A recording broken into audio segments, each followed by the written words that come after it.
Hi, I'm Sandy Anderson, and this is my EDL856 case study. When first considering the facts of a case, as a principal, I must clarify and summarize the facts of any case that I'm dealing with. Specifically in this case study, I must think about what is happening or what has happened. The first thing that happened was a parents' organization was established. It actually replaced a PTA committee that was part of a national organization. And so in the spring, this was overthrown or dismembered, and then it was replaced by a parent organization. We know that the committee had discussions regarding parent participation and community involvement. And we also know that the committee made decisions with the building principal that involved changing back to school night. It also involved changing parent-teacher conferences, as well as establishing different parent committees that would study and learn more information about different aspects of the school. Some of the things that didn't happen were failures on my part as the principal. I did not inquire about the spring discussions. I was kind of left somewhat confused, or just I never heard very clear statements, just very vague discussions. And so I never inquired or established what they were meaning by that. I also know that data was not involved to make these decisions, to my knowledge. And then as principal, I also did not receive communication of the recent committee meetings, and nor was there evaluation of district policy. So that did not happen on the parent committee end as well. When and where did certain events occur? So the parent organization was established in the springtime. Currently, we are in the fall. Officers were elected in the spring as well, and there were discussions that were had in the spring. And then meetings with parents' organizations before back to school night are currently happening right now. When we consider who is or who might be involved in this situation, it would include the parents' organization, myself as the principal. It should include the teachers, as well as it might also need to include students, possibly the superintendent and the Board of Education, depending upon where this might lead to. And then what do the parties involved have to say about it? The parents' organization feels quite opinionated from the way they've communicated directly with me. They feel there's a need for change and higher involvement, and they have a very distinct idea about what they think that should look like. And then I, as the principal, want the committee involved in an appropriate as well as a legal and ethical way. I would say that my teachers would probably not have good feelings about this if it were communicated directly with them about their involvement and what might happen.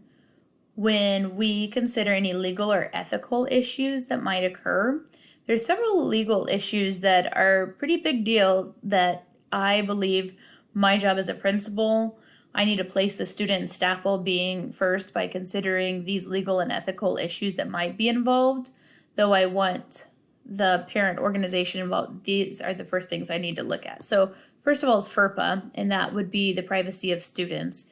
And there is a very, very high concern for that being a legal issue if we were to allow just various committees that are not contracted teachers to be part of our building. I'm also considering the negotiated agreement. The parental committee offered or suggested many evenings that would need to be teacher committed that would be in violation of what I would probably understand as our negotiated agreement. Most of the time when we have evening commitments that are required, that has to be a negotiated item. Then background checks is another legal issue that might need to be addressed, maybe considering that maybe all persons within these committees needs to pass a background check before being allowed to be present in the building. Also considering data collection and trying to learn what is legal for someone to collect outside of actual teacher data collection. And then as well as Board of Education policies. If the parent committee has been in violation of any of those policies, such as the decision-making process or any norms, The ethical issues also involves the decision-making process and who it has involved and who it has not involved. I would also think about teacher autonomy, the parental involvement of diverse populations, and then I would also ask the question as to how officers were elected, like what that process looked like, and if it was communicated with everyone. So those are definitely things to consider. When I synthesize what has actually happened, a parent committee was formed of stakeholders wanting to increase community involvement and parent participation through implementing multiple committees and changes without consulting me, the building principal. So that is pretty much what has happened. When we think about facts that might be missing that we might need to consider, I would say teachers are a big part of this. As the principal, I must assess which of these facts are important and I must learn more information about in order to make adequate decisions. So as I said, teachers are a huge part of this process that are not being involved, which at this current point in the case, I don't know if it is a wise choice until I further develop my action plan. Diverse stakeholders, I don't believe have been included, unless there were surveys sent out on behalf of the parent committee that I was unaware of. I also feel like ethically that is not their place to send those out, and so we would need to find a way to include that, as well as the Board of Education and the superintendent. I would be curious about their involvement in this, if any board members have been contacted about these issues, or the superintendent if they've been made aware. When I consider the place that might be missing, I think about the demographics of not just our school, but also our district. I know that many districts can have very diverse populations from building to building, so I think it's important to consider both facts when trying to make sound decisions. Then thinking about programs that might have missing information, the PTA and why the membership was discontinued at a national level, how the elections were held, and then also knowing more about the teachers union and their involvement in this potential process if they were to continue forward with some of the suggestions that have been made by the parent organization. And then also I would need to know programs and committees that have already been established within the district or within the building that could possibly already be addressing some of these needs. Thinking about how to review and prioritize this information. As the principal, I need to review and prioritize information to understand how to proceed forward for the greatest benefit of school improvement as well as student and staff development. So, one thing that is very clear is that there needs to be a higher parental engagement and community involvement that is desired by parents, which is honestly a good thing. We want higher engagement. We know that that increases student learning and well-being, and that establishes a place for school improvement and more success.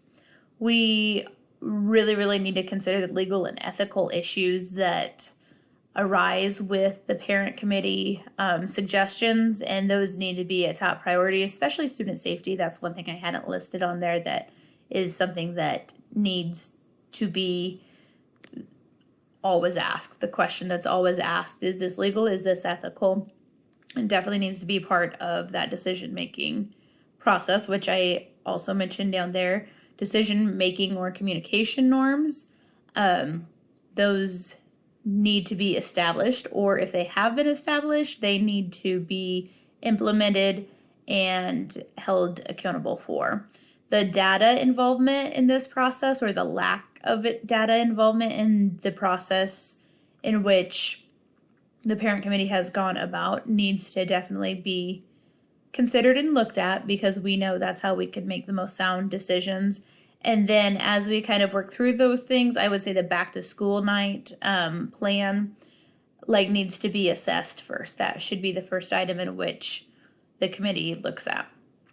So considering my action plan for solving this, as the principal, I must develop an action plan that promotes the current and future successes and well-beings of each student and adult by applying the knowledge, skills, and commitments necessary to engage families, community, and school personnel in order to strengthen student learning, support school improvement, and advocate for the needs of my school and community. So first, I must inquire about district policies. I need to know, do we have a specific decision-making process, as well as is there a communication flow chart in which needs to be abided by? After I've kind of done some research to discover that, I'd like to initiate a meeting with the parent committee and just kind of clarify a few things.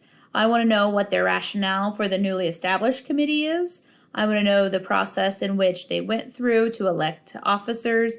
I want to know what their decision-making process looks like, how they established the different areas in which they think should be focused on. I want to know what data they used to make those decisions. And I also want to know what communications they've had to all stakeholders through making these decisions, as well as consulting teachers or their involvement through those decisions. After I kind of go through and do that, I would like to, on my own, analyze the results of the meeting and just identify processes that don't support the well-being and success of students and staff in a legal and ethical way. I need to consider if officers were elected ethically, again, as well as communicate any legal or ethical issues to this group. And so as I analyze that, I need to consider what needs to happen or can't happen. Also considering with my action plan, I would continue to survey all stakeholders through oral, written, and digital communication, addressing the areas of concern that were communicated by the parent committee. I would like to host a town hall style meeting where everyone is invited. They are more than welcome to come in. Some people prefer to speak in that manner.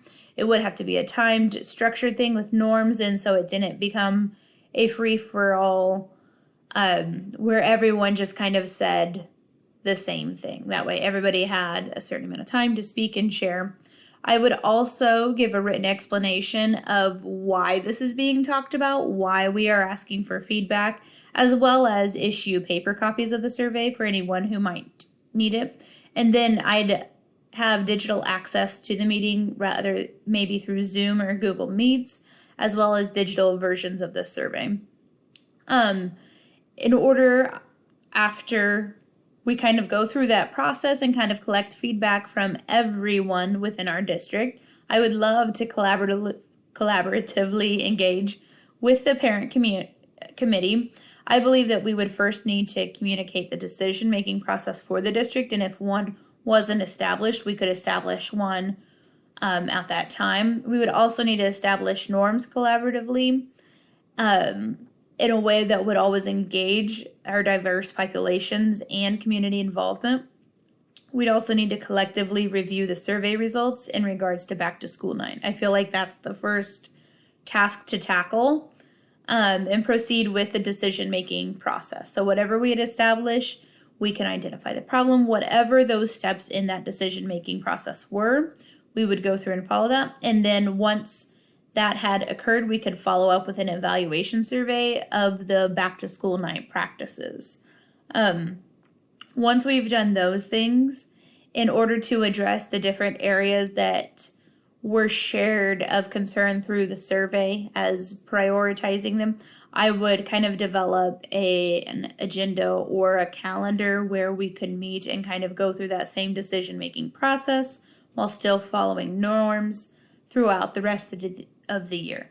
We would have to just pretty much understand that nothing would be happening at this very moment. In order to make the best informed decisions, we have to think through those things.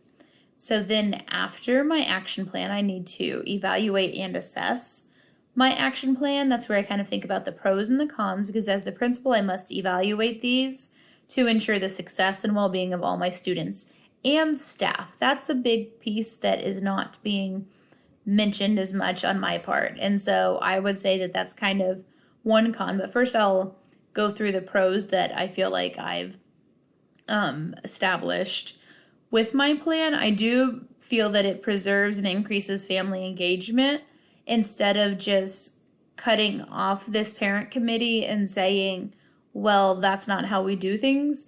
We can find a way together, because we know through research that family engagement increases student learning and is better for the well-being and success of everyone involved. We also need to utilize data to make those decisions, and this plan does that.